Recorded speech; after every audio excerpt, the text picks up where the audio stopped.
वर्धन जी। बहुत बहुत धन्यवाद। सर्वप्रथम मैं इस मंच को प्रणाम करता हूँ, इस मंच की शोभा बढ़ा रहे सभी विभूतियों को और इस मंच का हौसला बढ़ा रहे सभी श्रोतागण को। मेरी पहली पंक्तियां हैं उस मासूम के नाम जो हम सबको खींच कर यहाँ पे लाई है। आप इशारा समझ गए होंगे, मैं कविता की बात कर रहा हूँ। नरेश जी का तो कविता पर कुछ पंक्तियां हैं जी, पढ़िए बात। कविता लिखना यानी दीपदान करना।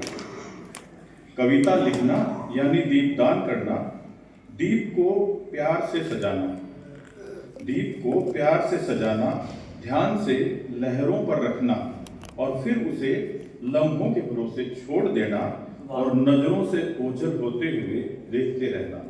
कविता लिखना यानी दीपदान करना। बहुत अच्छी बात, बहुत अच्छे है भाई, बिल्कुल सच बात। और इसी रोशनी में मैं कुछ जिक्र कर रहा हूँ उस जमाने की जो दबे पांव हमारे पास से गुजर गया और प्रगति की रफ्तार ऐसी कि हमें एहसास भी नहीं हुआ। वाह। तो आप सबका आशीर्वाद चाहूंगा, सुनिएगा और यदि पंक्तियों की गहराई आप तक पहुंचे तो मुझे सूचित कीजिएगा कि एक जमाना था जब लोग शाम गलियों में गुजारते थे। एक जमाना था जब लोग शाम गलियों में गुजारते थे, हंसते हुए, लड़ते हुए, सुस्ताते हुए, खिलखिलाते हुए। वाह। और रात को आंगन और छतों पर खाट बिछाकर सोते थे। और रात को आंगन और छतों पर खाट बिछाकर सोते थे। फिर टेक्नोलॉजी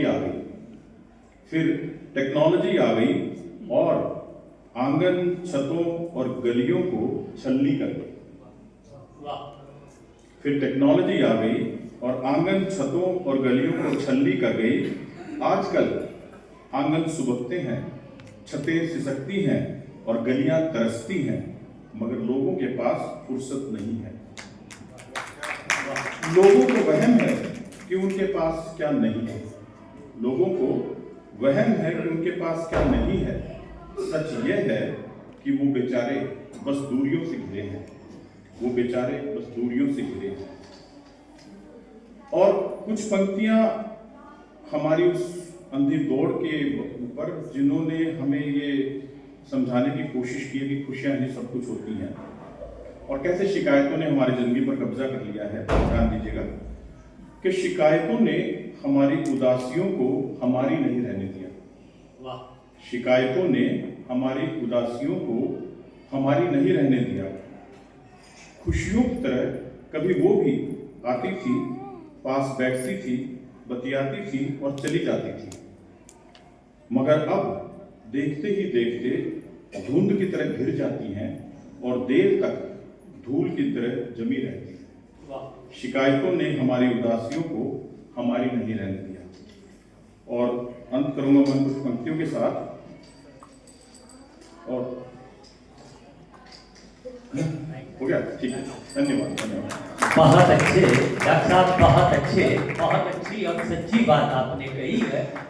तो आइए राजकुमार मायूस साहब को हम इन 4 लाइनों की रोशनी में आवाज दे रहे हैं कि खून के रिश्तों से दामन को